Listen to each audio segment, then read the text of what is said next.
MP, Chumberry Manso representing NDC or NDC communication team member, and a Solomon Owusu Ediakotene movement for change into representing movement for change for Anope Batakari for ne lawyer court for say lawyer for me no Batakari baako enti omo court ni omo parliament akwa vetting sensem me ma wa fishia pa afin komo to ye okwa ya abra kubofo obefie akubofo abefie Lucy bi ye kubofo obefie Lucy bi ye unu se won se mehu me dem enye show say Lucy ni ntra me hu many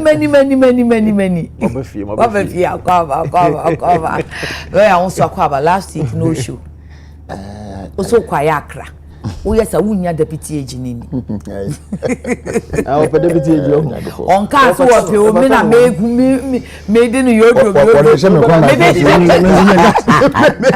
yeah pre me pribi ma me bra me pribi am anyway so yeah last week is true okay me prompti wo mu but semi ukọ kwa metanku ho he oga when jai say fair lawyer mandates now people catch us any sister name again oh yeah kwa metanku me bra all the way from classic and I come back and say mo free oga de busianfo ankasa na we stubborn boy na me sumi and answer some girl a balance abo no solo why good morning anope die nyamia ya ne die as a green doors mo yellow nim say no na etwa kwesi de we prempe college ni omo ne bi no okay beautiful we de uti ye pa we asantu ndo na ya kwesi de yes and school mate ni wuntu mi na bi no o kobofo I don't want kasa papa kofo separate ni ba me kan ni mo no so do ko prempe say papa kofo so ko prempe say wuntu mi ko prempe me report to am the general council of the man for fraternity the global man for say wo dia bisia ana apese wo si apetwe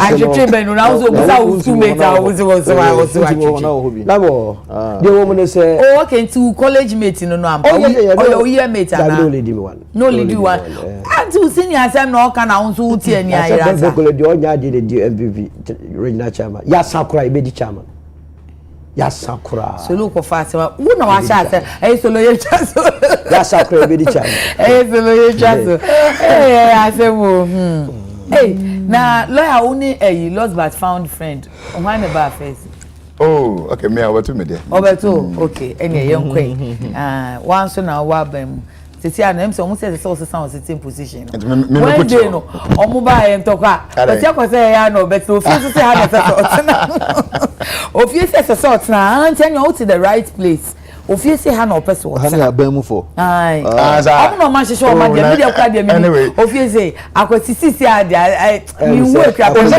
ade na se me first me trust you ni dan ya be hu ase hu akwasi di oba se hu asem ye kawa maybe obi agotiano yes this one yede yenuanom emabunu be sedunum na wo mo ewe oboase de ni gina na oboase de ni bazen oboase de no 7 secretary say na man bono se ya soldier for no krata ni say nipa enson na President Mahama so krata na osi omfanye nhwehwemu na eye ne yase aba ni say no se nipa nwotwe because me nwotwe na me so mete de aso afon de mi ba man kan ni panso afei na me kusa seven say ase me muso ko ye no mo yes o se ya ade no ebi kwa ha enti emu acheche na mrantia no so mo kwa nsu so na mo boss be 40 plus enti no omo tuntumi ma ye number ne say ya dudu oyise na nkwanta no so nipa ne bia wu oh yes nkwanta so enipa enson enum enson oh okay because I high 8 and say your first soldier for the 7 kwan na tese nkwanta no na nkwanta de ne gba de afọ no bo amekakra wo mo how pa na de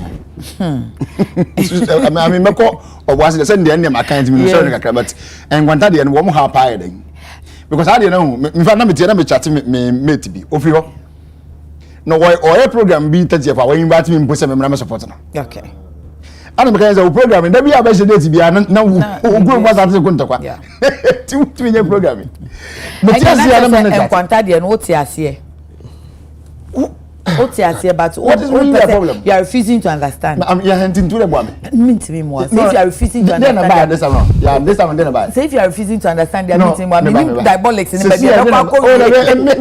So on the way, you know, we're in politics anyway. Where you understand people. Yeah. We will find a way of. I mean, dealing with it. One more half hour, say. Kwabranto HSS mabunu no say omonti ase ma police for embo omo hene ho banyo say nipa na oto na enye onu na sese odi ade o nipa na meka na sampo na efrem wabo ni din ya hwe say bambo na so bigbo bi hu banya o man mu ha yetie minu ati a odi MP bi kan se ho na bono ban any police ni ne bo police si atia isi ehia bambo na yebeko wopu obi a so ko nchen police bonse na beko if it's internal protection no eya omoduma omanmu Ghana fidie mu nyina no bambo no enye sabita fraction mo fanche prison service adwuma enye customs adwuma enye Ghana forces adwuma eya Ghana police service adwuma na omuri na akoye setere bia na womanima ni bi no tere bi so na eya duebu because sometimes baby some do mo na si fom mo tin fom na si fom na asa yankoko asa bi wo hunu ni ye papa bi na ededede mu na de nse pejam na pejam mu enkwanta de ya enye de di kan nie ananye de tosu mienu so nie we ya abawi anno se de we bi anda curfew kra sometime ago am say last year we be no am say mom curfew kra until last year ni de na nke ho ye peaceful omu di omu dwa ye bibia kama but last year on say last year na chase no phone yeah oh I mean yenten ho asasumdum kakra obekom ebusu o we nua bi ware we baby ware we I mean you will find that connection over there nti ade na yentimi trance as one na da bia we akoka we na ya twin sika ne atwobiti ya twobi inside ya obi sen ya sunba ba mienu awu miensa wu wankra ne wo mu enso awu enkosi da ben da bia ya beso da toache ya ho na enko wiye no miensa ko mienu ko enum ko ensia ko ya kan say yes ya say na atama na shi no ya that's true say nipa na ewu what you say enu be kom no ebi mpo mo ebi ko mbasa bi tafato bi ko ho da aso ne kra ko tinasa na sia na sia hye what you say emwa now oboase say dem tin ya ne kra ya say youth no de etuo ebowura agency for premises at was soldier for well sana soldiers report neka okay me dey me kan report ne by soldier for issue statement enti Ghana force statement nature say emabunu no di two koi na reporter ne so che say emabunu wura ase ho no omo ehun say soldier for ho no no mu nkitatu na soldier for nkitatu but omo galam say yes no de no mu nkitatu na omo ye nkrofo ase omo nim omo in fact about particular tribe be dey say omo so omo ye omo kromfo no mo shase so mo ni omo di nkomo sana 7 session kan no but soldiers reports no so chere say omo call ye no omo ko two soldier for no na omo sane omo tuom nti eye exchange of gunfire Eddie anyway so yen hwe ne say ene ma me no okay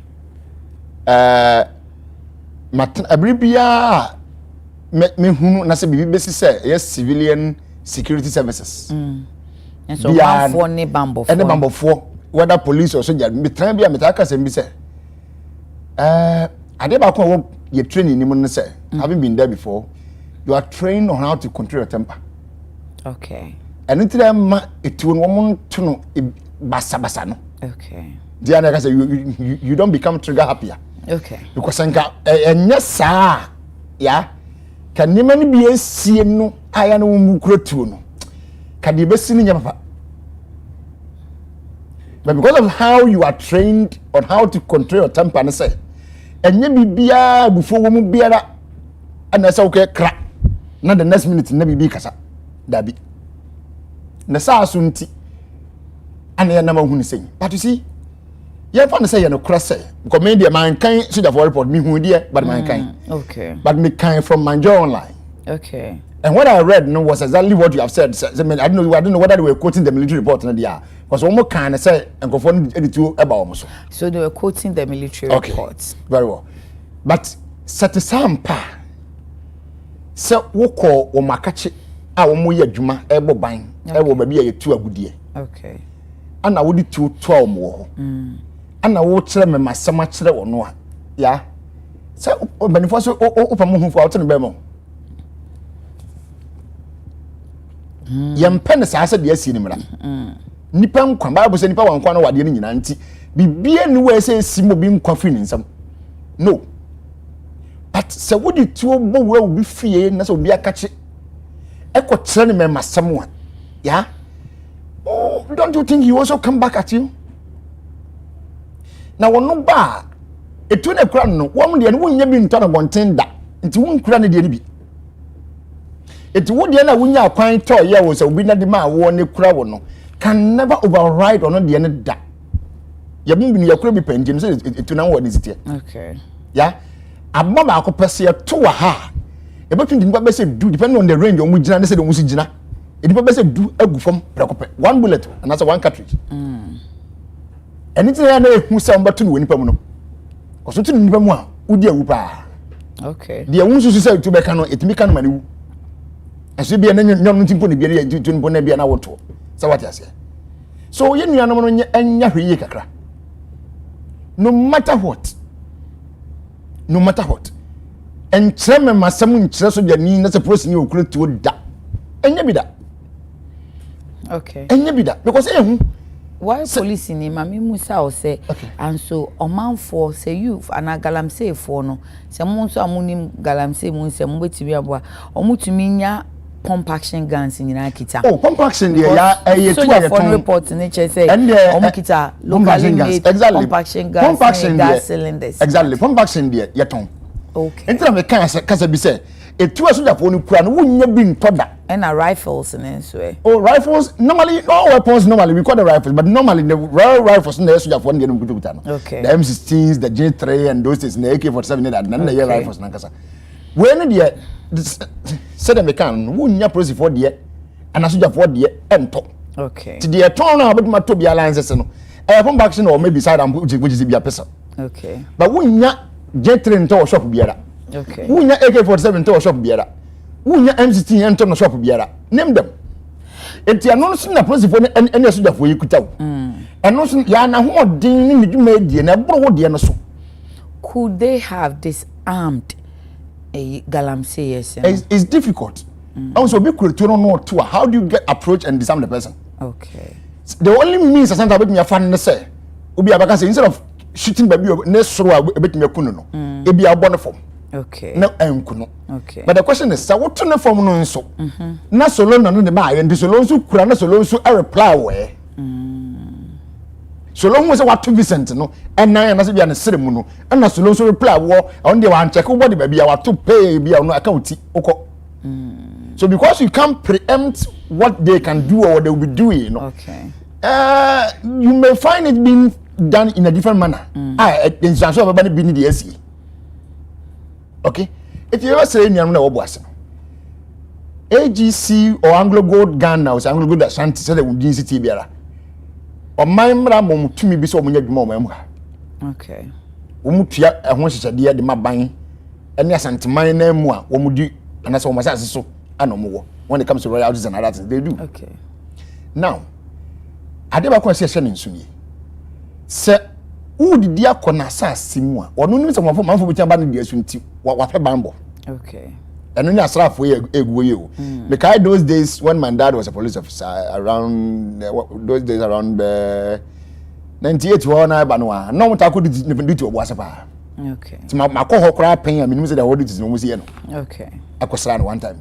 It minimum say police for soldier for almost every month minimum say be na Sunday. Those days now or me rotation I think 2 months be or something. Na new set about na mo one so few na for flower some no mo ye no. So what I say ya enti se enei se bambo no mo ye na se they are doing a rightful duty there. Be careful, because you going there may amount to trespassing.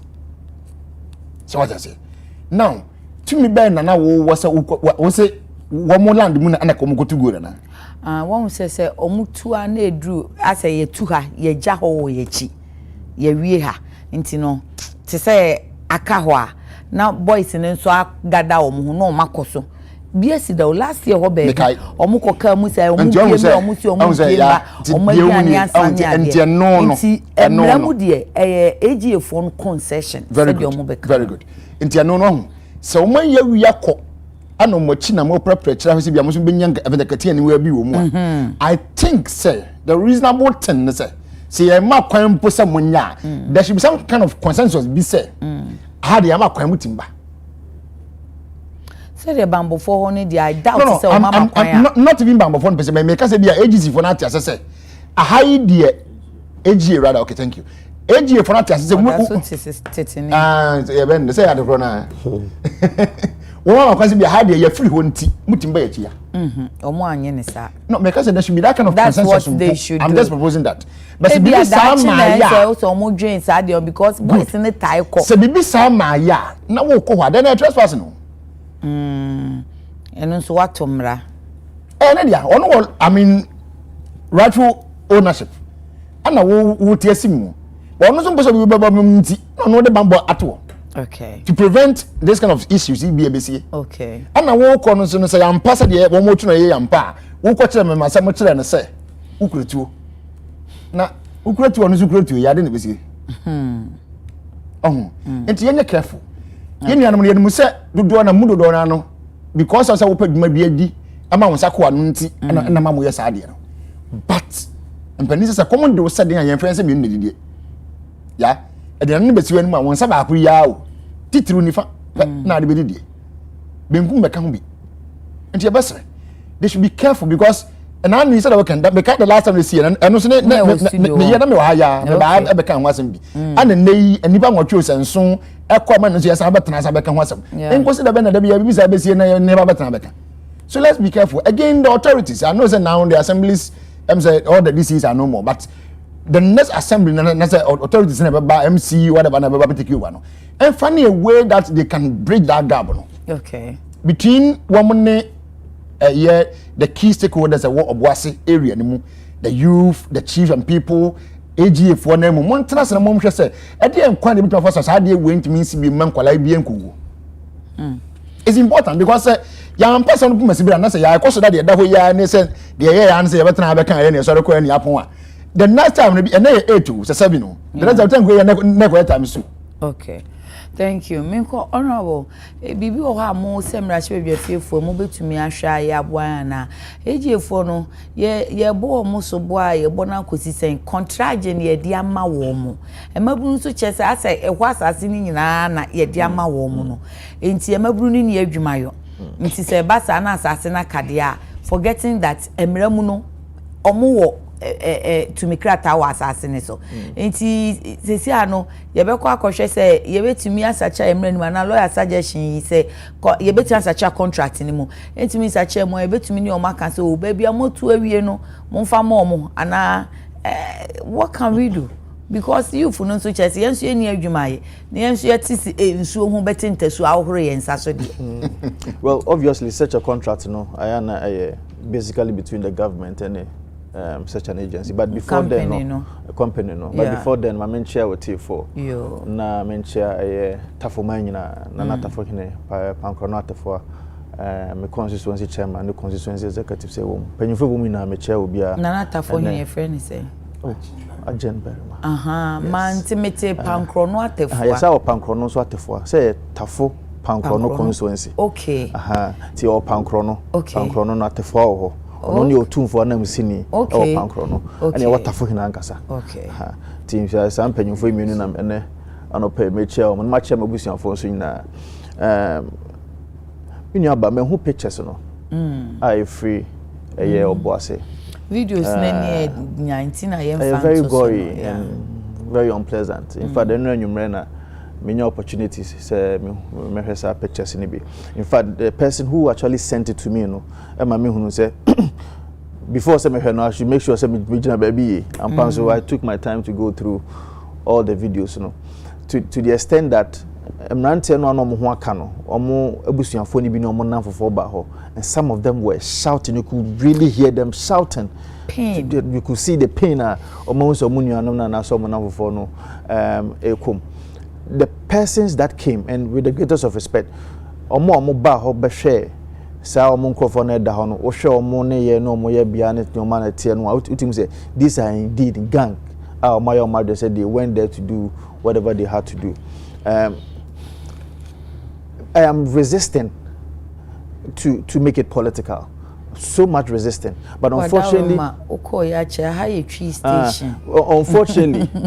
unfortunately for me, normal mehunu no. Any mente kakra mate free oboase many parliamentary friends, a member of parliament now on the you can clearly see say as a obi na asheda ashomukutupa so mukoya sadie no. Before I come to even the mianka semenya ntie wo eyo oboase no.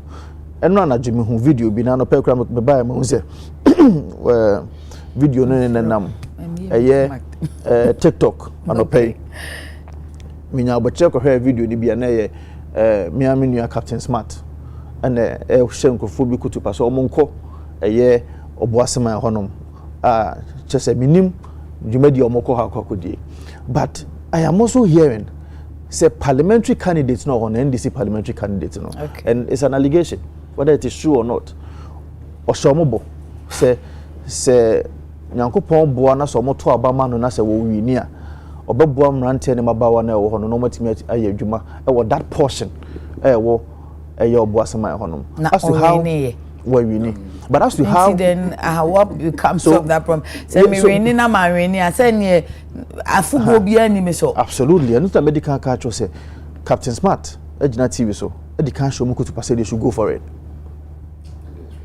What I say very wrong, and I don't know how say be ujina as a journalist ujina TV so because when your platform and you use that platform to as it were incite people that not to hold brief for him, right? But before I know be can boys in the cohort that no last year no omo ko ho they said they na lawyer ke yetiana Steven they report how will you know say yes how boys no a enta medical catch so me menti ya me menya no say ene ye na UTV hey na say obi e de tuo ni normal e baye so ye de unprovoked do ye nya hwe ye nkoye obi ahwe okay na say nipa no ba na oba no kuta sekan okuta nade kuta machetes okuta your friend say axis in say no ma no the baha no mo clearly wo na why dey wabaya so I have every reason as it were to defend myself but I be na tie nipa no adwen achi nti o de baha no say e de be botai pint o de baha e che say o botai bi botai ni say I am coming to take over the concession ekuta and as me person be adwuma o whether I have that mandate or not. The entire America say I am resisting so much. I'm resisting it so much, not to make it political. And they say, "Hey, Saturday we, you two about on the 7th of December. Adekye Nsroma Nsroma manisha say ACC, especially after Dr. Muhammadu Bawumia ekaswa concede. Me out for constituency even before say Dr. Muhammadu Bawumia Babaye declaration. You know, there were attacks all over, even on the election day." Tax were able to decide omutimi decide say ahaya nto aba ha na yemfa nko another place, a clearly delineated place the electoral commission electoral ho to aba no tax were now deciding say me nto aba police was there, and some of these things now happen across the country after said Dr. Muhammadu Bawumia ekas were consider you know so no more ACC okrom ha. I am saying all these things to say the back will have to stop with the president. I thought you said you won't obey political. But you see, yes, but you see, Jebe Nesi, me deputy minister for local government. On the 4th or 5th, then I had a complaint from one of the staff. Say, Nkrofobia ko district assemblies common fund, an agency that is supposed to be under the Ministry of Local Government. Apamo staff in every hole. We did not hear. Those are two different incidents. No, I'm just trying to tell you, say the back will have to stop with the president. No matter I say from the election day. Okay. After the concession speech by Dr. Muhammadu Bawumia, after that, normal SEC on most of the agencies, FDC or ECG. I think along the line before he was sworn, obey media encounter and you maybe eka say what say near my cost omunjai party name issue statement and how sure are we that these are party boys or party footballers see ato abawie share video say free e buidam e bae. Okay. The guys were saying bui authority here, bui authority. The guys now call the say, and those things were in the video. Say ya buy na aba. You so kuta certificate. Mimi nya yanka yanhwe galam say because ya buy na aba no we may shift the conversation. I don't want to shift it, but the person in my background. In that anytime government changes or power changes, this thing goes on. So ewo ho enye say aban ba ye ya na aba. So once you na yakọ shift the conversation no, we will be legal acquired concession. And I make sure say the linkage is that Captain Smart meboa hwe mehunu a statement from Rasul Barak.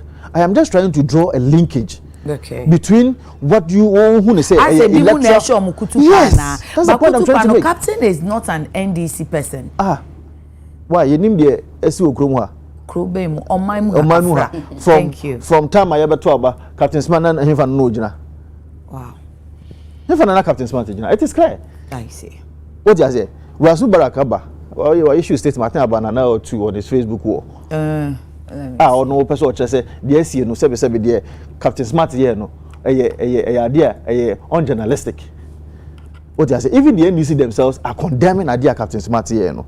Maybe person may draw a linkage between some of these taggy things I see after elections. I am penny for han. Oman can she sabi say no President John Dramani Mahama no man show unsa. Oman show unsa no. The back will have to stop with you. Okay. And the back will stop with you only if you decide, say, indeed, the back will have to stop with me. And then issue statements and our order say, odi ho ya, but omonya investigation. And no crown no problem. Didn't you make us say? On what basis, you see, for you to say obinya investigation, armed forces, Ghana armed forces, omona sabi omowo Anglo Gold AG honum. Ana enkofo abeto ahye wo so omo report omo diaba ye lawyers ne kind of prima facie case and prima facie evidence. They have given you an outline as to the SC wo ho omo so omo de omo ho unprovoked ana enkofo ba honum.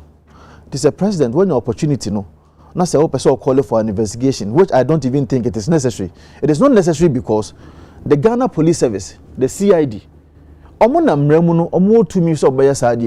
indeed this work will have to be done by them, and I don't think the IGP and then depending for non-communal investigations already they were going to do it. But how do you even include in your statement say AGF no enkofo asabi omo free mu no omo na enkobo omo hoka, and these people were there unprovoked though. They were there unprovoked. Into one way or the other, as what taking sides already. You have already taken sides to ask people to compensate and go for a free mono. Meanwhile, you the same person, you are also asking for an investigation into the matter. On what basis? Now, one to say, "Oh, I didn't see the Makato say, oh, Bohonka." Now, Bohonka, take care of the platform whilst the investigation starts. I know the what drink I say now the akasa. Have a statement no John Dramani Mahama. Maybe who statement now read the entirety of the statement now. You can clearly see say obi a wafan ho address and as what they can enya dream be say AGF no difo. Na mrantie na omo ba ho no. Me minim so omo ye NDC for me from the conversation me ne your friend say member of parliament of Obuase ne sampan for you disagree about the money making because statement no what the kind catch AGF was a nipa omawo bo mo kan see omo me prepare hwe omo ene sa no ma no. It's a matter that is between two entities. Why do you now tell someone say no nko bo mo ka when you have not even concluded and I say even trigger any investigation or whatsoever? And you won't want dream crown. What the can catch about so no say we do for. Also see yes and investigation. Investigation no was on Mampany na Ankasa no. What take size already. And so that is why I have the problem. I don't think say I deal we are SC no. The papa. Pictures ni no me free move no. The papa. We cannot continue like this. some of these things should not have space in our democratic dispensation. Let's see if we can do this, if it's a correction or let's get it clear. Right. Was our president's statement, and Felix Kwachu for Sunsa, third paragraph, see, government has meanwhile asked the management of Anglo-Good Ashanti to bear the medical expenses of the injured individuals fully and to facilitate the barrier of and to facilitate the barrier arrangements for those who have lost their lives. See, one can say to facilitate. And I've backwards also on your notable for the same thing. I did the same thing. Who facilitate BB oh, na said you bet my bohoka so kakra. Oh, bet me but say be omunye ebusa opanyin for no obehye say be ye be ye da say any na esikasem. I see. What do you say? So the point I'm trying to make is say His Excellency John Dramani Mahama, he's not the president of the Republic of Ghana. Okay. Dr. Mahamudu Bawumia X-ray saw your statement. And even before say electoral commission may declare elections, no, or say me Majatum say me lose elections. Please govern, show leadership. And that leadership can only be shown when indeed there's that amount of commitment. Say, me show that leadership to my party people. Okay. I've seen a number of videos coming from the NDC side, even before election or meetings. The tagri was too much. More of mind to govern. And on mine, you've had an overwhelming support from the Ghanaian people. So much goodwill that you can govern. You don't need Sabasa from 7th of December to from 8th. Ebesi Samri, Basabasa across board. Police stations in Ayeshe, Ukruma. I mean, there should be a point where we should end this situation. Solo?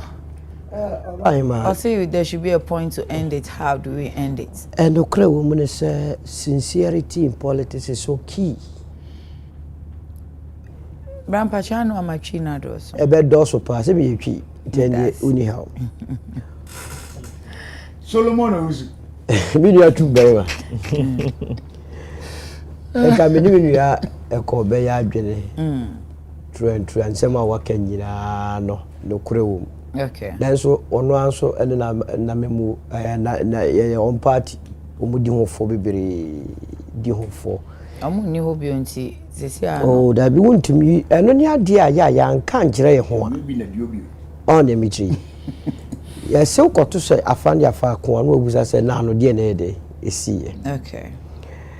Me matro bossy, in fact, you more bossy. Oh, great. Timinium, sir, and say we are yek or more keke. So maybe a bando ye more AG way, mine surveyor. Yes, you will. So, born or somebody bought NDC by. Okay. NDC for Nakoesa, and say Munu Nekoso. Now, many and ye orders President de Mayano. Okay. When the investigation we had, and I can say, AG for them go found. See, I know you Jibia no say. And go for the call. So, Osha Prafoni, we are failing. Osha Prafo. Osha a Prafo. Obia din Samura Yako. So, be hold on. So, be we are dear cry. Yes, a mono. Obono na de no police station. Police Becca say, be major wife. What you have be major wife for Tuesday. Police for Becca say, Shenoma ne honton na fe yefan ko police station. It's in that spirit. It's in the president says, Monshe Prafo no na musho omu we are failing no. They are mudi omu be famra kwanso no. Say na ide omu famra kwanso. Can't you remember no? E mabunu na edin hunu ne say. Ghana nenya NDC ni MPP dia o. Enya to abawie say Kim Ora Mahama onya NDC president o. Oye Ghana nyina meme to no de ba bebu Ghana. Hwe ade bi si so election time be condemn nkofo antiase. Abra Obuasi East also secretary NDC. Enya open confrontation with the soldier for no. Because soldier for showed say omo week. Also come papa na sum left right center. I'm telling you. Let the state be weak and let all of us be weak. I just say I'm no enya modern bi ama omutimi face bambofo no too much. Sadi ya ka kire wonum.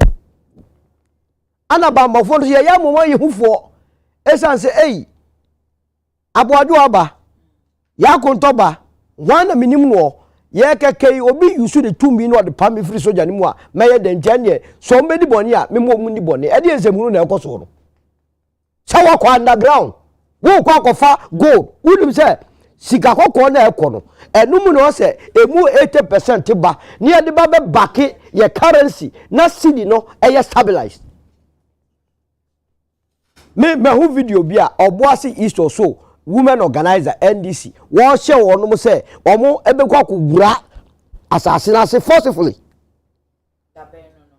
no no before elections but you see now we can say so a parliamentary candidate we na ban na win what ban win what win still okay what ban lose sani tie no enu nti saade na esi wo no omo na pe me I don't sympathize with mobile emotional business what ko wusa nkwase wo o me sympathize with you nsem hunu no modie no let's tell them yan kan okura you see ya mo na mama Ghana ne say no obi kodi nsem hunu ni ya de ndisho ni ya de flowers abetata ho wa brand te kwakrom wa very so de yi beto na soja for no move so munye busuafo ana mimi bi wo busuafo bebre eya soja for edu vi sa nkofo atutwafo ewura ho no na omu tutuo na goma obo de flower akohia omo e dey asem ne again on the side na watie yente boys na omuko ho no omako ho wrongly there fine na wrongfully na so nyabotre na so soldier for side e na omaba bekara lawyer for no nete ha no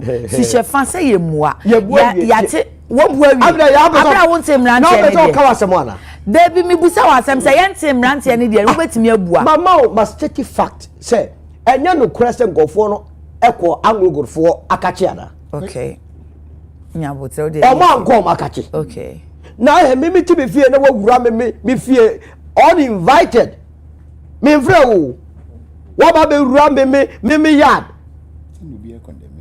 na wo say yenti o mo side me tie because ade na wodi nka ye no enye papa and inti condemnation na ba inti sadu mi enti o mo se ka se de enye papa ene ade o committee medals nko ohia lawyer wo do tu mu say wojipo asoja for no asem tum say amrante no ewura ya ade mo abra ye mfre o wojitum no kre se o makọ e jade ja wonye ntum so o mo ka che so obo ba o mututu matie no nti obi na obi tie mrante no se mo ko ye de na si ye de bio na opeso wote hadi be bia wura na ka say illegal you see ejana me ka che so asamba no one so wa ma yenso ya nhwe ni ya won say dribri bi won sa instant justice so say more batching ya say kromfo ya pagunu so ya bon ye be wi ase no wonye kromfo asoja for to enti wa nhwe ya ye be wi ase ne ya say o ukọ ye de enti wakun a wakun hwe bi answer na me no ka sa asem we no maka cho say be busuafo ho me no ka say me ma me ho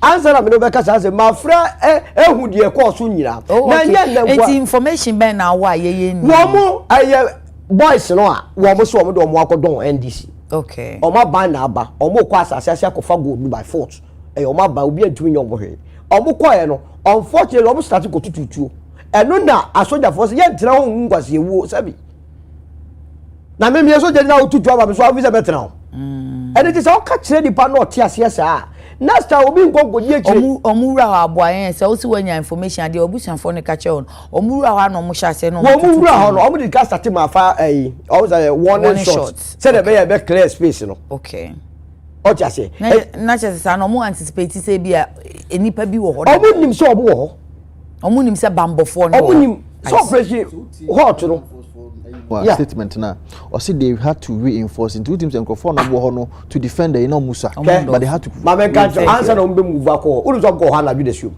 omo ye dey omo ko ha na ju anaju dey 11 okay answer no be ko na so bo asen so okay not the security for I didn't card na mu ye hu say and e be your operation many boys go say no mo ka no ye be your operation okay so omo ko concession is so she be your operation okay and it among them na nkasa dey be aware say ombe operation be ebi nso ma soldier for eyi o ma sutre ba o ma so amfa serious that is why I disagree with them say aha policing udenka police for no cry intelligence gather someone who say boys in person o mo ba ho why wait till o mo be ba ho be wi ama sesi ya ye campaign na ye do kromu a title me ka say e konso me mfa nsem no enka say campaign time no mo ye board catch MB before so the same thing okay kase ye campaign obi ayi na ye anu ayi akojira baabi ye ma mu nya galam say no ye ma mu nya ye ni lusu aba yes sir, who we need about one now. The people you told them this message, who can't answer which robo. One be kwa yes and your way. Now, say as of mine, say about the can as somewhere a fagalam say who yet discussing holistically. And to be said, be was up to date or move this or more bear so for grad obi said or that on the be minting. Mu here express a one mining sector no mean you had say why you be born you up to date on the call be man biedi and also yeah man so where we are born upon a course such as yes sir that be all fan man eti yai say yan kan okre ankyere wo mu a emrantie di sem hunu okay investigation be no say mo ye de kata so because e bia ye political party ko bo mo tem so a mo be lose membership nje no ye kwa akoye amala akoye say AGA for any attempt to skill side investigation we say mo de go say soldier for will be resisted a soldier for nya boni bia o mo ti o mu be bi din enkofo sika na wo asasina se no me no mienu na kwa edi bibre o say Anglo God for no ko say ye nhihye ne ye ni ye ngo ni ye say sika dodo na wa betre kromu a the perception is that as a ya na ye do contract na mo yes you no nso fo say yenso ye ni adwuma ye enti die na mbo enti na me bisa ono abosa contract no ye betimi akohwem bie mu ana say ebi as a concession no end a ebi say ebi ebeba mu so mutudru ba bia mu chai de mo no ya say utie mi ya say me can say be say I think that some consensus can be built. Yeah, you so what's the mechanism? Because yeah, mean transit and net 2 co Adekye 5 for who the next day we and then maybe a yes line we are political activists. But the next day be a known political people. Now we the normal citizens and as be a the constituency now what say whether east or whatever no and ebe kan mo.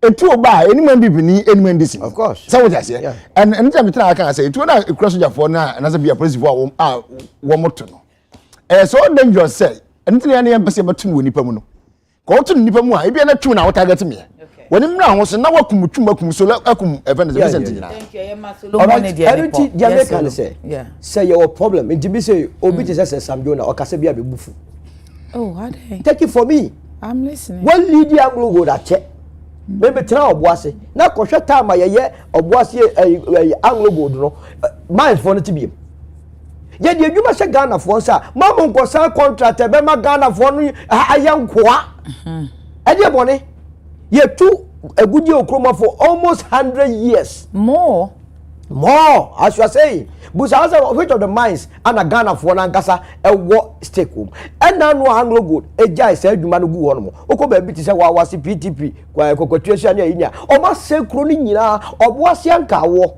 se na kai me say first fight to oboase na nkofo bu atututugo nipa ewu wo sa kro no because of mines but to compare Johannesburg to oboase na hwe se ne yesim ye nkurase fo wo ha na ni nyina so ye mpanifu a edi enimu a instead of say o be gina o nan so nti because a contract no a yes sign no yes no so bo mpanifu no if you say ayomofu I don't believe say ya na omukọ sign keke bi sign no makoje omo hye wabrochi ya no ye ho eno no say oboase memuru no emomani breso enye say obi aba be sign contract awie na oto say ya otiwei na bedroom obi bowura ha najo a afra me kwa buza say na ya obowura bedroom najo no ade na woso enya abotrama na mpampa ya sa na le beka wa so ise muru na mema na die kan jiro mo no mo nti o mo ase die kan jiro mo say NDC aba be mo fine but it's not the president of Ghana.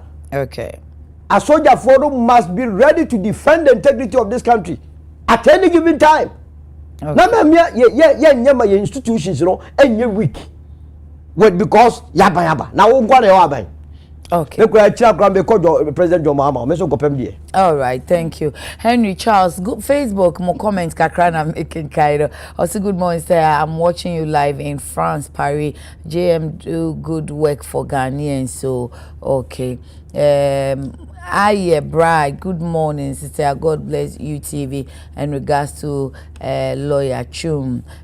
Then Kwame Na CDT Afatrincia, congratulations once again to Honorable Charity Gardner, Aboriginal Minister Designate, well deserved.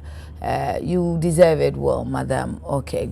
Mensa Majid from Bechem, Toronto. JDM always welcome everybody on board to help him build the nation. He's not like others who always think they can do everything when power is given to them. Young Joe says, politicians, today NDC is in power. So this lawyer has changed his language and not blaming the security personnel.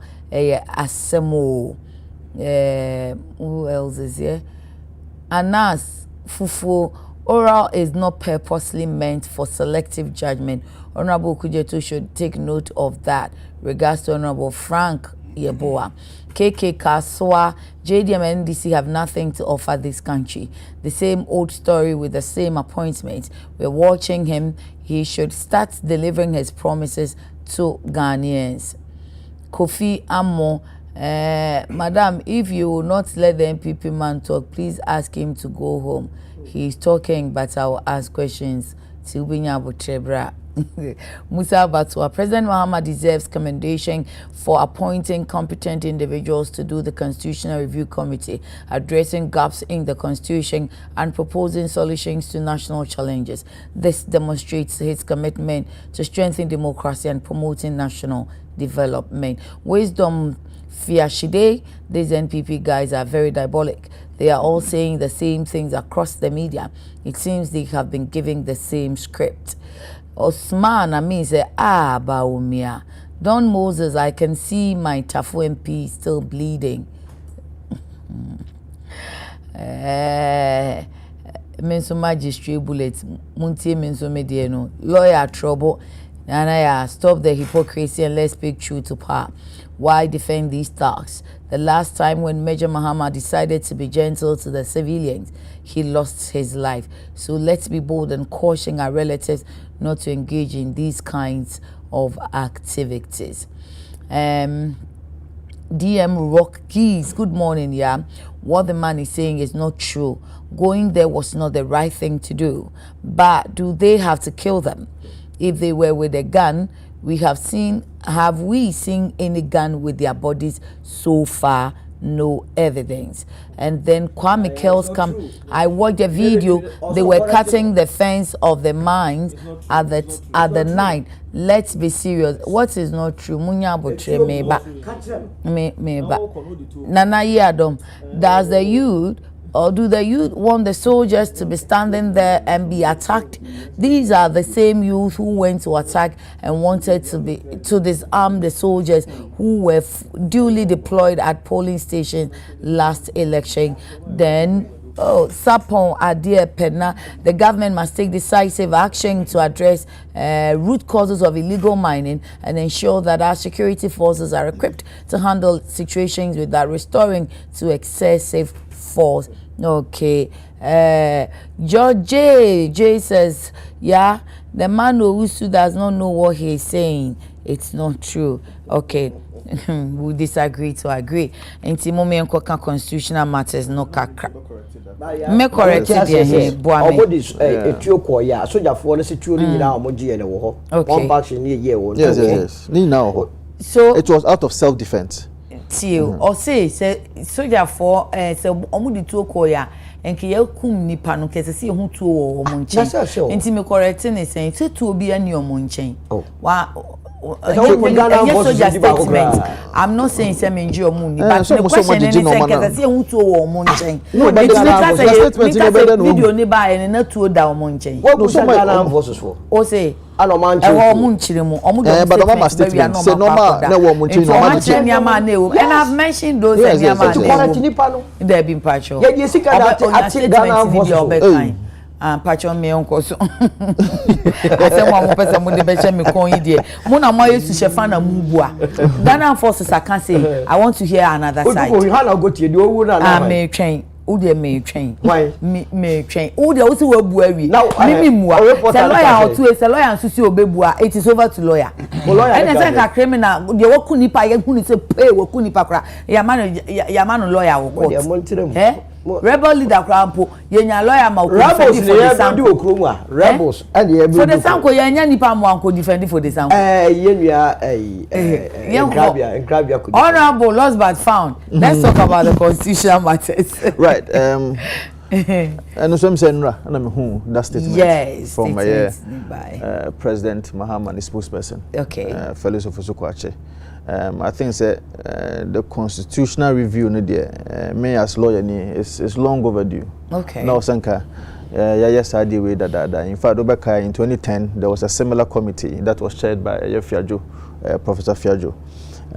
Now 2010 review committee, what they did, they say, the proposals by. In fact, there was a government white paper to it, and proposals and recommendations are that committee, the Fiajo committee, at the by and the government white paper, agreed to some of the recommendations and also disagreed with some of the recommendations. Okay, so Fiajo in relation to Prof. Atugubamo in 2010 and 2011. 2010, okay. Yeah. The 2011 the report. Okay. Yes. Okay. And you could clearly see, it has been in the oven for some time. I was say as a minor because even though our constitution, I believe that you don't necessarily also need a review and sana because me as a lawyer I believe country your mind city your town yes the meaning say even judge made decisions can also review a constitution. Okay. Judge made decisions can also review a decision. A constitution. And see who be a constitution when I say who say I do it in a typical example when the issue of whether the first deputy speaker of parliament can vote while sitting or not. Yes, it was not very clear in our constitution. Yeah. But it took that very clear in our constitution.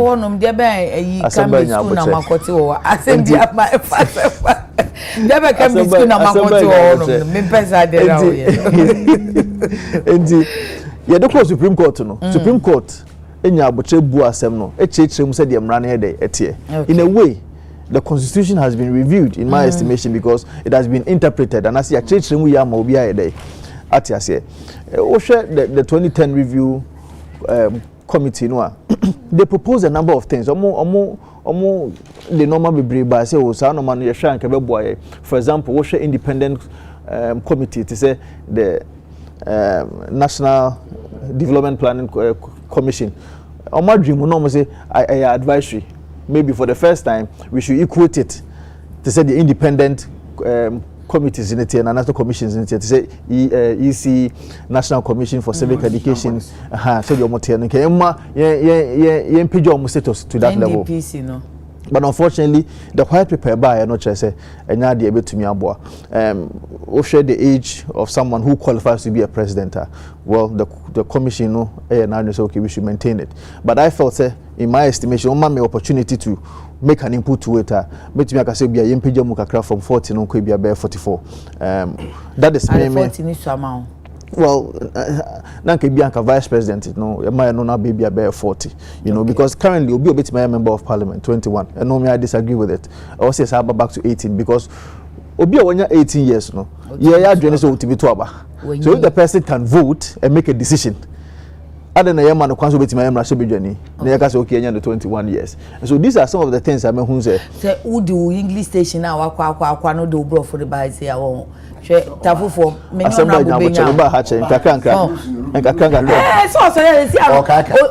di empina pe no say ya mun try me kakra wa na say dey me call bro for ni wa ba ana fe no dey bro for higher san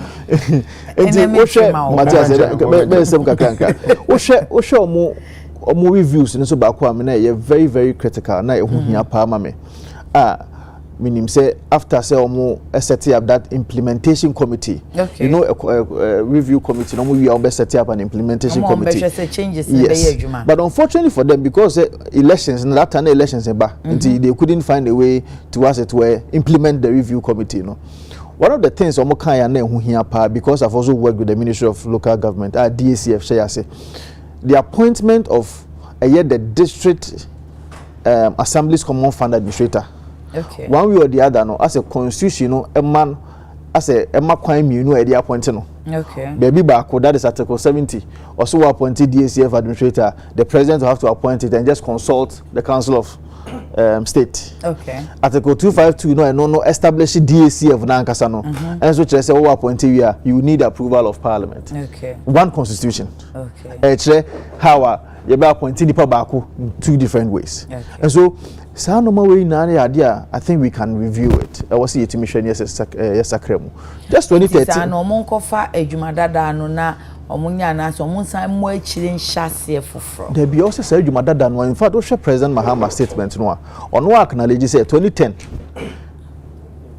review no ehun here. After no year vice. Yes, at the time. And 2023 there no so hu here. Okay. And they said ni mienu ehun here there any or task the committee no chairperson Prempe Professor Prempe Professor H. no crampo no wo yi kakra because you see before such a person will be allowed to chair such a committee no what stands on certain things they're very very important baby a ye be gina President Mahama ye beto abey what me Assemblies of God ni no be me Assemblies of God ni there ade ye sebi gayism any lesbianism be man na ne oba na there if am ho bey. Okay. Okokano University. Asofoni na sorry bomo semano. He said that with all the energy and the vigor. Okay. Right after elections, Ghana Catholic Bishops Conference, me am Roman bishops for Eko Shiano. Afi de ade no odwane free ho. Osi ade no kra no legalizing one sheda nya yi. Professor Prempe obi ono so. So understands on LGBTQ no. Funny. Funny say. So you ma share a number of the kasa wakasa ne write ups ni bebre of aso ano of aso oyo bi a say yen kasa yen legalize LGBTQ e wo krom hanu a obetimi afo aso bi this sani pano obe chair a constitutional review committee na say say normal waka nyam na meka normal waka no the sani pa ono ye kofa no so ono beda de na no e tro pefe say onya kwan a obetimi e de ono ni views ni understanding. Any the opera bet to the aqua stretching no because the president himself any money pa 35 million na say bia who na say 5 million adwen o mu say ye foaso a na 30 million in foaso na o si be me view nti wo dia ko president na mu no say no ma o kan person o che say ade na e be legalize kwa hu hia yen ko train school keke na wo ye ko train school a me no mienu ent school ho no what is going to happen to us ya ka train school ni ye kire wo dada ko cha studies here. You see, and cultural studies. Oh, social studies. Social studies. Maybe time na social studies, your cultural studies. And some you can say life skills. And some you say RME. Is there any other? It's RME no. And RME no. That you we sunko and that you Muhammad nko. As a 4 year PR no became. We become we time ka for who dey jani ni e komo we answer. Ade ma ko ene me pese me ka e wa ha. Emma Ghana for any journalist e wo krom wa ye feature yes ne ka no kre. Ye wo oman mu ha. Thank you sir. Ye feature yes ne ka no kre. Ene say so ye oman panyini a. Untimi nyusu eye wo moral standards nko an emfam bu oman. It is not possible. Ye njai sa ade no. Ye okrom wa ye nya atwemfo dodo. Sa yes. Na biti we ade a president Akufo-Addo na wo yi. Na wo ka ho asa wo defe de ade. Ene se go be se legalize bema ne bema beda okrum ha o nanso so ti akonya no so a no ma wo hunu no different from how you see it and no na President Mahama and ono so che the same thing okrum ha nti mo asofo na mudi akire oman mu ha asofo na mudi akire oboso le bo mo se ni e ma we mfin so se udi animu no udi nipa dodo animu nti enya de dodo no pe na won so wo be yes but I'm just saying say e dey say President Mahama after the idea no kind just about 4 months 3 months ago ya no wadwane free e tell say aso man friend say wadwane ho wadwane free ho wa na make sure say beba wo de nya boche mame wa na ko gina Adekye University na boche ko gina Adekye University o kan wie ne sori bonsema nti me basema me kan say asofo no omo sori bon mo sema no omo say tie ne this time no de na omo dwene e tell pefe say e wo say nyina etena se ye bre ye ho ase na especially asofo mo ko school no eti governance ase. Governance, when you have a nation like Ghana, you cannot live in a state of autarky. Just whether they are here, Togo, here Russia, here all the other states. What are they thinking? and say what me make a decision. I feel the President Mahama. Togo for Russia for and no about Ghana, for the Gatine bonus. Is that not what President Mahama is doing now? Of course. That is why he's running away from his own ways. Okay. And the asofo no almost sorry bomb no. Me pamacho mo kadie. Thank you. So lo onu na wa say Drew committee chairman so no wa narrow no in, but on the whole near our constitution review committee no nipa 8 now Professor Kwesi Prempe H Prempe da woman. Mamenya dey be quickly me ho say krata even ndam abefo issue a cast era lanchaman ti abenya man appointment as acting director of the 24-hour economy. Okay. Mamenya we fidi so nkase ya no kreda. Okay. Na yenu anu me ya MPP for ya munya sa ne oma no. Wonyina so ne say. Ozo mo share no omunyina ya MPP for e fensio. Ti. Yeah. E be sere mo se mo betu opposition ya ne wo hodada anu ma betu e. Se be yam be survive no mu hia tutorials e free o. Meka bibi brofo ha statement of Felix issue ye nank wa kire mu twi amai na me dia to aso ya tie me say say twi ni mu mamu na say wo be border diabolics da bia ye statement of Felix issue ye and how probably to kan ma na wo usu a chi an won ti twi ba me kan ye na me ameti kan wa de the committee is expected to identify where as the second paragraph the committee is expected to identify and address the gaps in and the challenges with the implementation of previous constitutional review work done by the 2010 Constitution Review Commission and the 2023 Constitution Review Consultative Committee. The other statement, Asamoah Felix the two gang and say, Sir, Nipe Yapon, so Mary, your man prono, a constitution, and Sacram one Bisano, and Recuni, or Mobe, from Swa, a war, never Juma, year 2010 and 2023 anymore.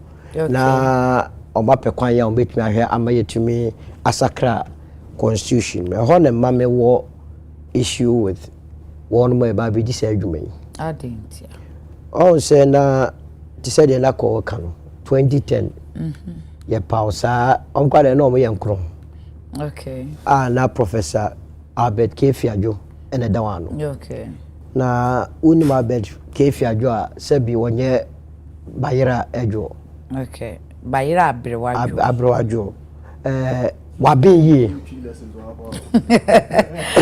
moye sa won ti ani beba ye ho so na ade na sei na muko wia mpanyimfo no mu ofie no ma frɛ ye na mu so mu na twi mu ti na mu ti wo no mu se no santi ye mamo wabin yi pa oyo bia wo ye Professor Emeritus okunini an wudi nipa nkono enim Sata na Orapia minka kasa committee no. Okay. Osabere makosiata ugwama hene ka ho. Okay. Osofo kwesi Japan former vice chancellor of University of Cape Coast no ka ho. Yeni aye maame Jane Adekye Mensa na oka ho. From IE. From IE. Ene enkofo bibiri.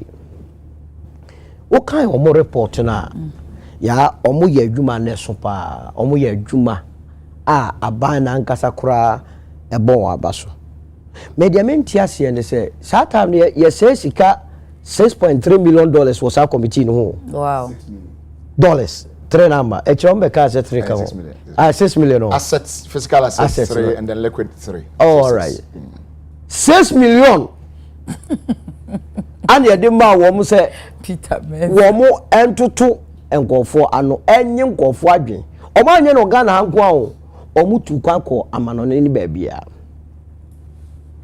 omudi dwumani wie no on the 20th of December 2011 ana omode koma aban na said na ko ka no 2012 na ya bato da nti na omo mpese abato afi ti na omo mpese be se eno na ba betwitwa kwa 2013 na nka de obedi nkonim biara watumi abeye eno no yantumi amfa nya adwuma esanse Professor Kwaku Azamu Echo Court any and there say implementation send na Echo no wono mani nye ho ena no ya enche kra 2023 year ana Ministry for the Parliamentary Affairs or Ministry of Parliamentary Affairs yewura chairman zadano sounds so called power another committee on the instructions of the president say you from the Constitutional Review Consultative Committee ana yenua ba kasati eda no eno so womo se omo ngodi sa aduma na omo nkọ ha de 2010 fo ne yeden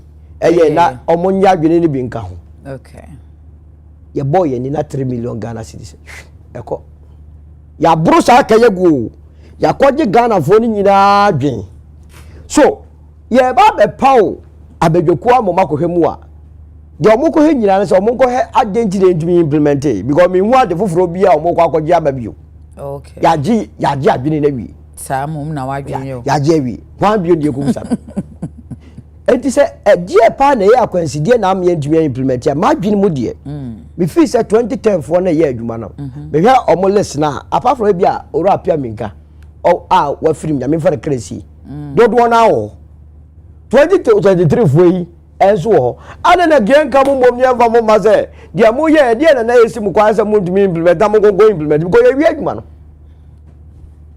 na en save wo man no sika ko sika no ye tugo yi o okay we afi na wo mo aba obo ba be ti ase de enti a wo man ntumi implement ye mo nti ase ye ni ye ko ani mu so enti anopa me ne prof Kwame Jan kasa no kasa ebiso anka ebetumi aye ne te say America for de no na oka lawyer for kasa bi o say constitution ni a living organism yes enti untumi nka say matam ni nyina de akoto na nkwase pono so ametwitwa enti nka ye koso ya parliament knife parliament aba mampani ma amanie afromo ye adwon hu say aha nhihye bi wo mu a enye te say de kokwaza de citizenship de court ya lawyer at a family hu say o de court be cancel to me yemra no omo kan na edi abamu nti ano ye nsesan wo ye citizenship de nim nti ene ye adwuma ye hu say ye appointee DCAF no administrator na problem e wo honom okay ni aye amendment ti say America for no your first amendment fifth amendment na nka ye de ko enumom be boa sen say ye say ye tam ni nyina na yakwa akoye nsesan ye nfi say wo ye den a wo koso a wo de ye adwuma no wo be hu sinto eno te wo say no correct but the edanso ye ne America for the say America nya do ko Supreme Court agire wawu okay Nasa Ghana okay Ghana then ye mfie bi ubeko retirement 75 on 70 years America no wote ho no na adwene nyina ne se ono oman no ye krom he ya na Supreme Court wa ka kire se birth set entimi ngire se obi ye Ghana ni anase Ghana ni so atmase eno nti se ye ne sanke beboaye ti se de wo kan Bible kura se Old Testament and Old New Testament old no ebike mu je di ni uba be she mu kena so atiase nanka omwaye ye ko ani mu ande be ya bia na o masesem ne ye ko eno so yeduru ho a ebeboa ama ye nyina aya ye de akoye nim etiano dia me ne lawyer Professor Kwame Jan ya 70 so atiase article 145 o atiase America ni no to afebo ba Ghana ni ko 70 but America no they can be impeached. No, so we don't know America. But Ghana, you can't be impeached. You can also be impeached. There are ways of taking Ghanaians out. Yari crowd make me you free. The same. Oh, yari crowd make me free. But all things be could be beer koni here. Afebo, this will. Okay. Etika ye nyani say ye anke ye. Nanka abuama aye living document. He said the way day. Okay. Ye dadao. Is it not lawyers? Is it not a living document? Any living document is here. Your document way. It is. The constitution is a living document. Living document. Be a cultural say. The administrator of your friend say, common van. Constitution if I can say, Omampeni, a pound, and Council of State, Amanabana Gesino. Never be so cultural say, your friend say, Omampeni part the parliament. Constitution say a living document. Because of that, a living document. Yeti Krumway. O my muha. Thank you. But what was out the change they used to come with? Akaye elsa ba and say and let's call the do be here to Mr. Sunday. No, this lexicon hasn't changed. What I used to listen to security analyst. I used to na mitie. Mitie bambo omo kan say na timamfo Dr. Bona na she sad na Dr. Bona unu say onye twini ankasa. Aha nti na obi akasa na me police na babo ne my mufo. Mamuha no. On my muha. Yes. Enti no. You thought I tranquil kafra. Ehemfo. Omo na nsase eyo omodia. Wo mo na ehwe so. Omo bebi omo tete so. Na so yesi agudie be hya ase a eye my dia. Yeah. Now obi tenkran. Na ya mane tumi krata se won ko mi krom ambonya no wakọ ya no de akọkire ohene se yesi mi metu agudie wo ha no akọ abra ohene no enim say no nti ne ye koso ye hu se sinto wo ma ne yenye ya na no ma ne nje live entumi address until live no ano no thank you o just here ade address dey live I tell you wo Mfancho ye ka say ya said ya me bo mumu no appointments committee and a vetting committee na tenase na ye honorable Kwame Govins Abuja na akwakupi wo monima omototo na no ono ne ministerial portfolio de ma no roads and highways enti ono wo omonim sisia lawyer ye nkwa eto saying here Constitutional Review Committee near one same. Me, I'm just loving the suggestion. Say, nke be ya ye koso no. Sinto ye hu say ahatokro wa. Ye be de atua tokro ni atua. Enti sa ye be tia ba benya committee fufuro. Na say no no kan say so no kan so kan we say sa de no ye. Enye na Vincent cite article 102 104. Say ko pie mu so God. Say na sakra ni enim. Still on citizenship. Be a defense for any ministerial position. Be still on muntimi holding. Dual citizen with another country, and you can still be an MP in Ghana. Okay, and that is even in front of. What will become of that allegiance to nonsense? You review that citizen. I think it's article. Chapter 3 or so. Sakra ni de. Mrenu no say bi hu asamba. The Sakra ba no say no kan na. When judge speaks as they would as we normally say. Was the law is Vincent Mba menya nsunsanso. When they are friend make. Abompe yanka yetwi. Was say the law is what the judge says, no not what is written. O kwa ni aka kira say 104 no na ka wadwe say quorum when na voting in parliament. Yes quorum wo. Can ye na kan ni abun quorum wo. And no match me who say you quorum for decision making. Okay. And you have quorum for when say deliberations and only 102 no. Okay. But can no one yan court na ye dey fan say you can say quorum and only 102. Okay. That's what I say. Okay. And that is a kind of, but before I make calling me no. But me ni can say President Mahama's position on LGBT has not changed and will not change. And you only clear mama. Yeah, and sign number 3. Now you see some mo cry edi kwa. I don't know wo mo kasa na you afi no mo kasa. Na na go for the catch that woni me no me no say. Obi di asem no court. Enti na on sign mara no. Okay. Supreme Court my ruling before so be fair kunya. So I no man come and sign. As an okro. Supreme Court ruled and asked that he can sign it. Why did he refuse to sign? What trust did he want to sign there? And then on that na go do no.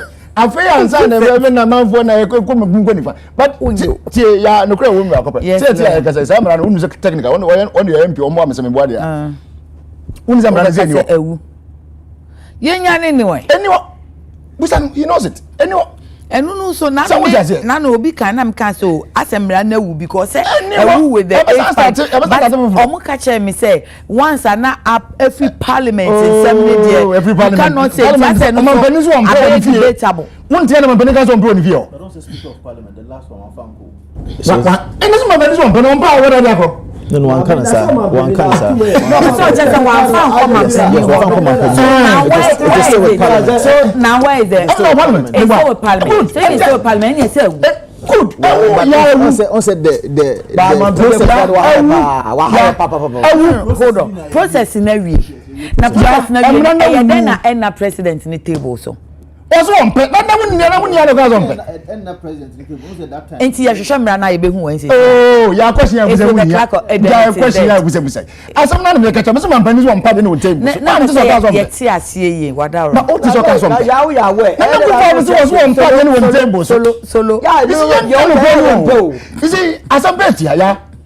Oman pani da dan man da go go so on pad no on table. Nyabotre. O kan be try. Position. Mama pen me try. Yentie. O de President Mahama supposition. See natural na jai de. O see ade ni ho. O dan. Anyone you know say you. Who MP? Anyone. The law is no longer there. Me see, I didn't na kufu ado answer we bless of God na rule ni. Yenko ni me say na. You never go any na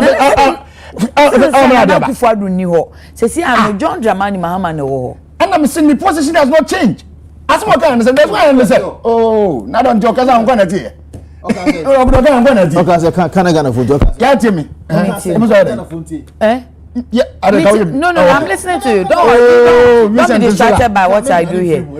Vincent Pacho says, "Yeah, who you host ana?" You know me better now. Oh, Janya boy. You know me better now. They are. Unko isiba unko Fabeni. Jai. Who you host? Jai. Lawyer. Kasa na me no nya de me na me tro de wo kan. Me say dey di tie wa, even though dey am no nya de. Ma tro ama de o kan me yi ana unye ni so me na video ho. Me see the position of Dramani Mahama is sign. Enti the position. What kind of say? What say? Sadi o kon posan ke ya de ahye mo suom po ne ma ya ma ne for ba na ati asem po say. E yo ma na chiwa de kase an ke me du ampo. Wa. Tiawa. No boa. Wo boa. Ni bisa wo boa na. Si ya ade an ye de wura mu yie free from aduro so a. O fo say ke hiamra. Ye hiamra nti nananom asofo Muslim imam fofo ene omo maka omo ka ho no omo akase ade no ye chiwade ye tabu no eni yemu yenim ene nso ye kase ye chiwade baby ya beduru ha man na say kumudi abe kumudi because of not dango kufuado ninti na ya beduru ha anke ni ya ni sabi kan bi sina etre ne wa one opportunity to stand with the vice president of America. Uhuru Kenyatta nya Obama gina nchen Obama ye mistake kan sase ni wo to man wo ha wunya bi wo ye ye na me de private people bi na akọ parliament o mo ye bibi ni nya kwa medu manim ampam pa bedu anim na wo se wo tu ma nya gudro e ma wo secretary to come parliament say wo mpam na npo e wo anim and then we are talking about distance mama kwa ni na dia wo me pesa me enu so ka won ti na atuti a wo mo yan kon to the position has not changed amrani no zem rani ba ye because amrani no onim entity ano there is no law now hold on lo bia no say but can say emrano efi the executive wa ya enya tumi enti wa bay obema na fi ni ho aba ana say proponent or sponsors no ensan ko famra in sokasa oh akoko wa be san even in 1 hour what you want to come and answer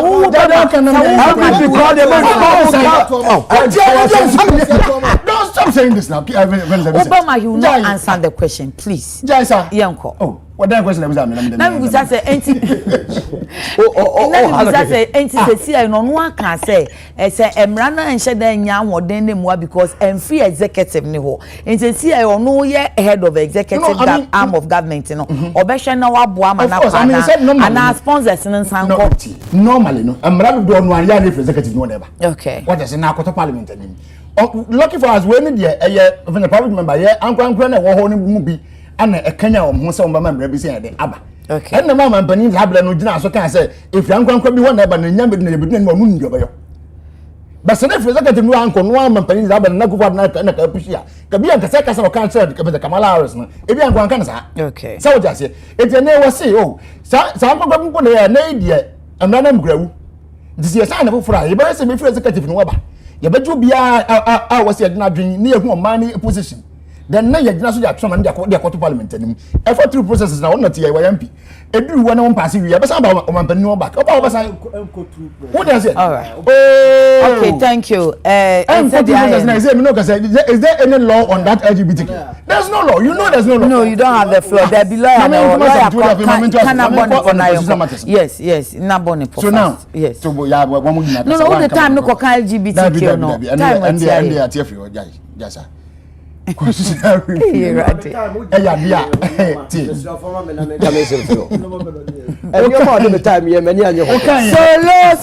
solo lawyer yanko what kind of letter na me Felix assign ya about appointing nipa nwotwe for review exercise ya okay you made any etiawa was say Vincent na debe tuba kwa na okofa ba mi awa no yanko lawyer yanko what was the the only say nipa nwotwe ni dwumadi ombedie ni say ya was say identify and address the gaps okay of the 2010 work. Okay. It will I'm not in 2010 about 940 something pages, almost 1,000 pages document. Okay. They are very comprehensive. Now me taking some few notes. Okay, and the crane one you pa. If say no mo kwa can tell be a boom thing but I can maybe. Okay. One more Ghana for doing on almost everything in the constitution. Sure. Ba ko na me hwe me taking some few notes. Me from kakra. Ebremuti. Bibi to say yeah, first bibi to say national security composition. Recommendations in be omoye and say ye man national security coordinator and yes secretary to the national security council. Okay. That was the recommendations we are making no in say ni ho say the domain.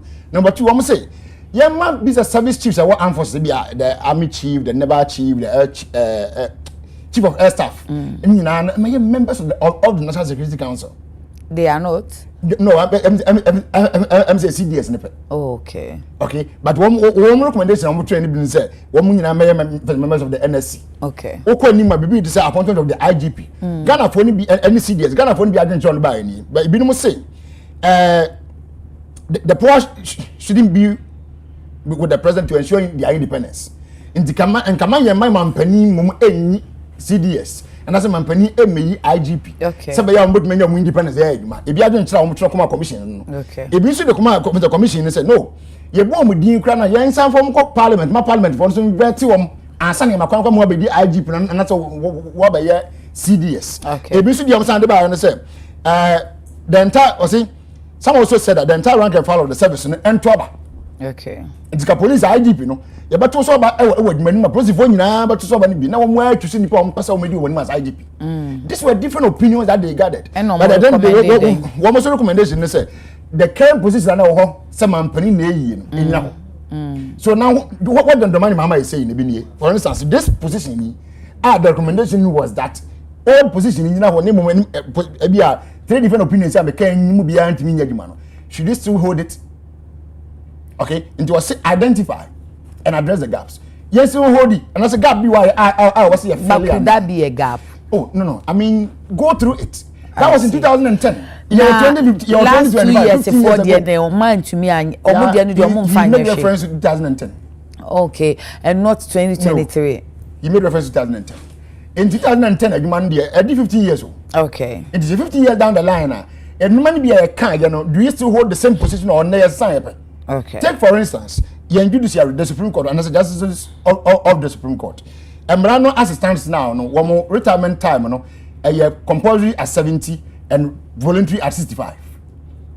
Now, a bit of submission, they say, you maintenance, say, you know, I be simple say, oh, and can you moment for life? To say USD, no, I mean, technically, USD coming into me for life because we met me as I'm a winner. And yes, I said, Yamin Fasa, my free more, and then over the retirement and Zuni, and as a wild and a free one and Zuni, whichever way. But the resignation in times. Oh, but a bit messy. Says you just send me a bit messy. What does it? So a bit so my own grand throw off a ball and no more. What does it? And then again, a bit to say, a quaya young Fasuni. Utiadna unity. Education kakranti we dey wadawo ma obo but found dia to amama ho do so ho hwe. Okay. So for instance, on the justices day no, almost far America there, and almost far, almost say America then the justices in the hold office during good behavior. One constitution okay. The hold office during good behavior. Okay. And Canada also say the hold office during good behavior. But good behavior, yeah, or high moral standard or high moral temperature. Don't we have it already? That's when you are. But I know I do better now. Hostel. But I say when you hold office during good behavior. During that's all one month on the okay. And when the Canadians also say good behavior and until he or she retires at 75. On one retirement age. Okay, 75. I would say 70. Then we go India till 65. Okay. Oh, any idea no crowd. What does it? Then over Nigeria, one of the and say they are voluntary at 65, compulsory at 70. Okay. But all these views, you know, 2000 down the commission, you know, can say, oh, young maintaining that, you know. Okay. But the question is that was in 2010. 15 years down the line, do you still think Ghanaians who could be someone now, they still hold that same position, or they change their stand? Thank you. So these are some of the reasons in I can say, go back to it. Young shum, say gap be why feel gap. Near some from this time round there. Yeah, say a piano question table be asset. No, yeah, na yati. Thank you. I agree that is a living document. For that reason, be and Kenya, but I know dear, say in the past, and I say, as you say at you know, our constitution has suffered some kind of reviews, which I also be massive enough. Oh, na said na said and then money na for we should be say article 71. We say we at article 71 and then one man for gidi boy nice guys but it's young. The reality is that article 71 talks about salaries, title number 1. Okay. And emoluments. Yeah. What here we MP. Okay. Once we MP we adwuma. So he must be paid. It's his right as to enjoy salary. In the article 71 talks about his salary. I'm looking forward to committee. I'm looking forward to committee. They say mobile. You be determine or market to every more year. Yes, or no be we no. I feel na no be determine na get to a farmer. And now we can say any said no argument for na afibia no. You can say you are buying transit. And be pay kwan bia because one say one. Den na nipa or be pay adwuma fi me ho no. Onu na obe determine say metua me ho kase. Afen so wa be ya o ye adwuma ye ntua no. Mate se obetena mu anti obe free mu no de ye den ma no ne ye de ne ye de tua ne nuaka enti obe kɔ na afen na ne be se oh ene afen ne ye be hwe na katua ho nsam ansa ne aka se oh se ye tomu a ene difference bi abanti back pay and arrears ye de asoso. The rate almost form committees almost every 4 years, so that they can form a committee. That's a monument committee. A monument committee. Yeah. So that committee no benya the standard of an independent committee and as a commission to say NCC so that regularly that sounds better. That sounds better. This is the point you're making then links you to the gap. And also we are not arguing on it. We are not arguing on it. We all was that a gap? That is the letter.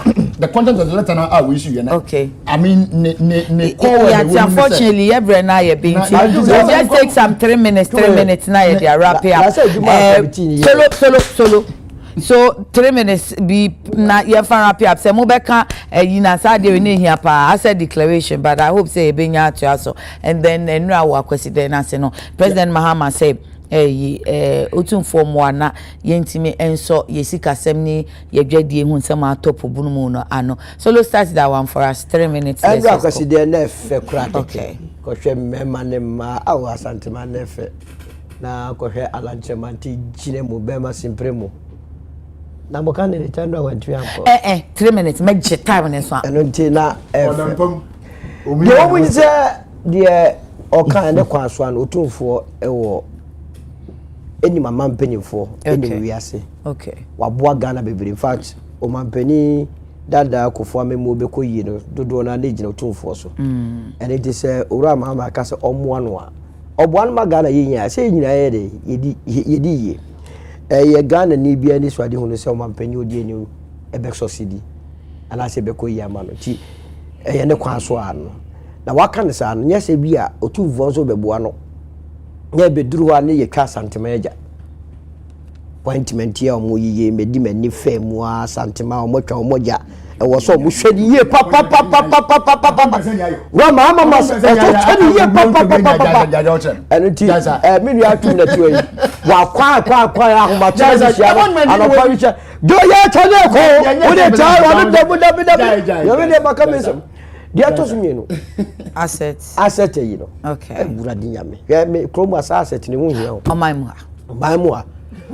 Obamua oh me sa de ekotro to ehu hia mi o ade e wo se ye na yewura alanchemantin kana lifestyle audit okay mi pani ba bemu na ni su ne ban na japade ye ni obi na ti kromo o alanch mi amanje be dey infuse lifestyle audit into asset declaration ka kire o man pani a betra so nyina constitutional review for ya abai o so mo me ya de friend lifestyle audit okay asumesi ba all ba na ne dan e ba ko wenya dan 9 on be chere say wodi lotto bia on for receipt ni chere so kwa abamu so na ketua oni wani tekukura ne sempo a on for me chere na won chere di nti otumi si ye sa ne betua bo o mai thank you yes o be fe no mu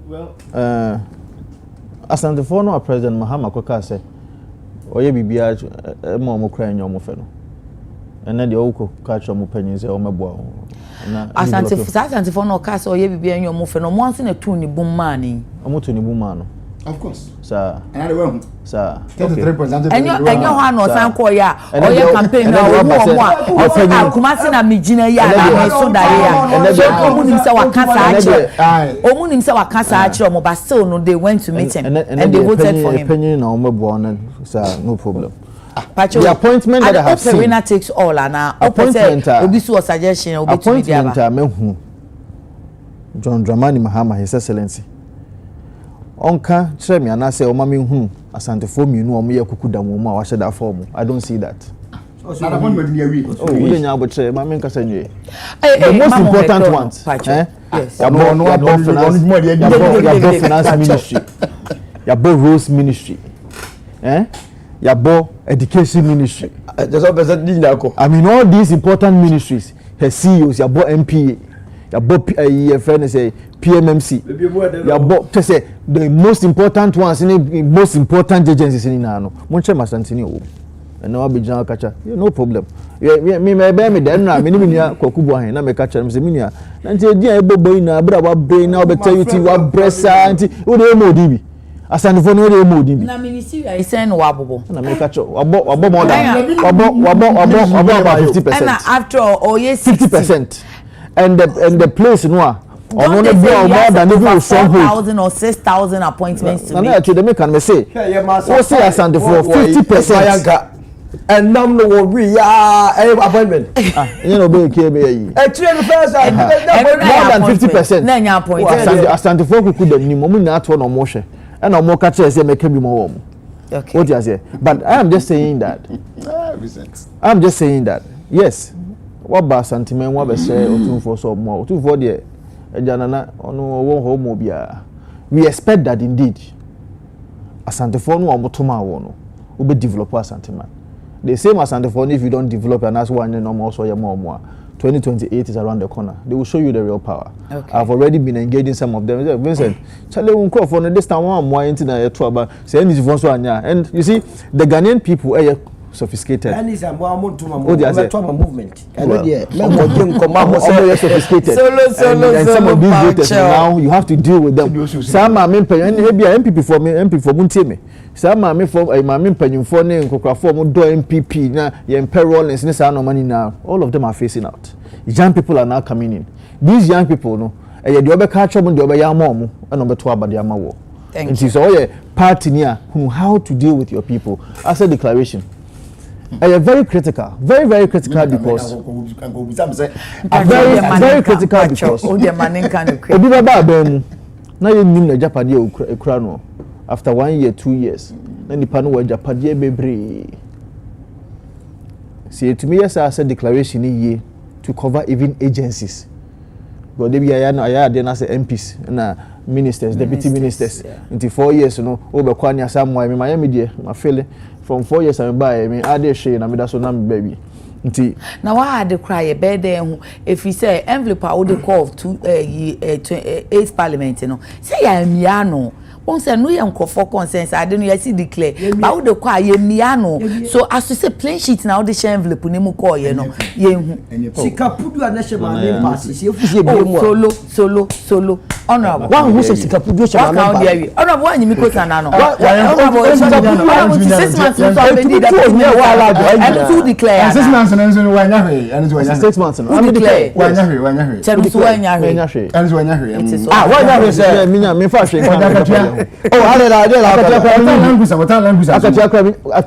no me chimba da gacha moto stop dia bamra ya ko eni ma wona dru so but mama ko kuma say ekochari asantemanura indeed what di kan ye na ma mienu o kire nani so ayeso efa asanteman any the votes amode ma no e ma ni tim bedi nkunim 2024 elections and indeed I know there ya nyokra ni nyame anim no ye nyina ye ni so ma ne bro so fi say sebi tafra champagne nse bayfo ba ana nani nso ade na yenso ye ntimi nya abayfo ma ide ene na dize ye ne be so ade enso and for that reason yes say ye ne be so de Ghana man ni titiri wasanteman ye ma ye in 2024 ama ye nkunumdie etimi wie payo and then wasan so share ball ho say enuma bi mienu bi titiri wo ho ana ofrase a oja ho ko ene nso aban we di fi ngotwe e ba ye no wantimi ante ne safiri hu yi amana anya kono ba ko was the Afari Military Hospital ana mienu yes we ade no yenwie hu adwuma mpo na mampani ne simo se mensa na mo se mu kubia no ama nam so man na se we ahenkura anko hompo ebi ni nyina mu no yewura mahama ahyebo ahye yewura bo se se we akwan na nya ntina wo ko hospital kase sa na se unya kwan papa de fa so na so kwan ne ba ba ye kwan no ma hospital ho na mu no so no akande bi ase ade si wo ma hospital no gina na aso ye be wo de ba be ka ho abehwe ama no eno ba mu ba ko no and then afaridie no so obaka betene nse firu ma no so abegina na aso sabaye a president gina konfo no cheso no eso beti na asanteman ho atimi an ha when it comes to ayaresabia ho sensem then the issue of say wasi yewura emwa ya sabi tafra champagne nse konfo bo ne hye nkom se kuruma wonte abonte wotem so man ni di ya ekoyie ma yewura wose ye ne ti kuruma okobonte mpa osamba na chi ye ne ti o man yi mo okompo osamba na chi we ne to nchen ya Mikaisa during the HIPIC time of President Kufuor, 2000, 2001, 2002. Na yewura HIPIC mo. Otu anamoni bi de boa President Kufuor. Aban adwuma na say aban asodie. Na so no ne from de no betuma ye wo de boa. Sa na bi na yewura nso to nsafre ne say de we bi nura eboa ye no. Enen nso na duru ho. Hawo na mane na a ni wo msa ba no bi ne kwa de bi abro so. Enen o ma na be do bi na ye kakra yin dimi tua ka. Obi a gizi kafe ni wo na ye say abi DDP ebi ma da. Ti your manager akono it said what me boa no na nei wadaroma boa ye nenso de obetuma ye wo fam biara ban be na ye de but won so fam de obetuma ye de boa ne ye boa ye ni nyina timi nya be papa enyina no man ko nanim me da say last na da asa declaration yo mengabi oche wo ho nti afi na man yo so se meka say be Vincent de wa so de na de me na me wa ban ni mamenka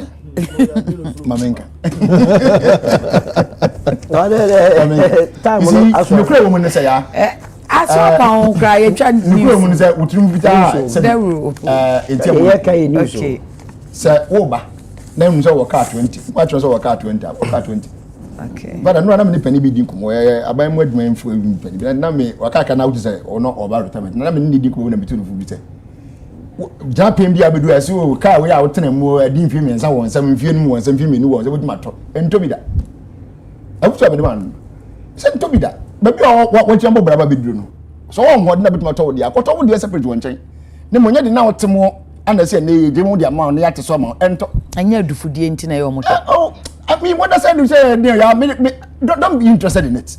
Okay. Ka wo de 2020 ne de. Sa wo jase. To wa wo de munya aka mbato na mun se Ghana fa mo tintia ntina musura mu dwan fire ho no. Mu na mu dwan fire ho ka moto aka mbate. Enti mu nyina mu fire ho. Oh yeah, se mane heke wo se wo no. Na so no saba mo we. Kobodu ba ko say Ponti lawyer Chumberry ma NDC communication team member Honorable Vincent Ekowasefo MP Tafo Pankro no pesuane so anopo be CMPP anan and Solomon Owusu so akandifo ne bi Emma movement for change as a four family no half as a four family no ye chiamo na fire service women ni nyina so say ye fancy mo bras o chiamo na entomo enti princess am aye won. Okay, and Solomon who's leading member movement for change and pay Damwasepa. Happy birthday, Uncle Mark Okreku, constituency chairman of Fantiaqua South NDC. Sada and Godwin Ayaba Mahama, NDC communication team member, communication team phoning near Jacobino Mumau. Happy birthday, our senior me in Shrawo. May da Zelvo Gasse, me top fe, me top umpo, 2 piece. Me sorry, I'll be watching me papa. Azel me da say, Azel will dazzle you a star for every story. On Monday morning, fe. Come here, say Jajo. Yeah, and that's me judge. Hey, Azel, son, no. It will come for Azel Vogamau. So Pama dear Shewa, F.A. Shefata, and the house one name home. And on Mantity, and soon 2% fashion designer and a fashion illustrator. Azel Vogisebra, no Mount school admission is opened na a weekend any evening inti da me say mu flexible we adwuma dada kra obetumi dia aka ho abrabo mu stay by plan na chese wenya alternative source of income for 0244 155 266 0244 155 266 enna hem mama Z Nails and Beauty ya was painters kotobabi Eco Bank echi honom no nso enwi papa jusu eni ho upenwi ye shefata enwi na ha enwi sesrechi ahoma enya wodi anso ehyewa na eni wani afa na ye wodia na chenso ama waso butum obekọ hem mama ho ya follow no TikTok mama why na friend 055 3837 201 na chese aha any edimusie sorry so ebeko parliament house na honorable governors Kwame Agoja either so Agboja either so wo appointment committee nani in fact on the first person and what na say enti ebe mama kwa akohwe sedia anu baba ye ne anu toto no esi community ba mama ya kuna mani na me ya domo a ochina ebesi enhia odon fonti na nim chiro no nhira wonsa no adwuma na okodru fia kai so de na sedan so ebe ma no ye wono china